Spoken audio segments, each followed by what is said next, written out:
Добрый день, уважаемые коллеги, учителя. Это я, Магомед Лобазанович, если кто-то не узнал. Хотелось высказаться по одному поводу. Вот я замечаю, что наши учителя бродят, ходят по поселку туда-сюда, на месте не сидят. Ладно, это ваше личное дело. Вот сегодня лично я узнал, что к нам кто-то стучал, какая-то учительница приходила на контакт разговаривать с моей женой. Мы никуда не ходим, мы изолированы, мы изолировались. Зачем же приходить к нам домой? Я же не знаю, кто больной, кто не больной, кто с кем приехал, на какой машине, какую заразу принес, кто с кем по дороге разговаривал. Сейчас только в Москве через неделю определяют всякие эти анализы. Зачем ходить туда-сюда? Слушайте, изолируйтесь. Почему вам не сидится дома, я не знаю. Товарищи учителя, вы должны других учить. Население учить, помогать. Посмотрите, что творится. Я сейчас негодую от того, что контакт произошел. Я сейчас целую неделю буду ждать результата этого.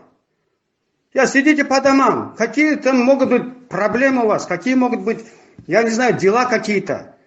Ёрзают, юлят, туда ходят, сюда ходят. Туда ходят, сюда ходят. Да слушай, успокойтесь. Вам здоровья всем. Лобазанович, ты что так очкуешь?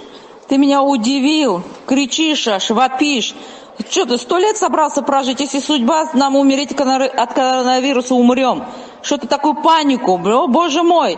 Я на твоем месте бункер выкопала и бы там сидела бы.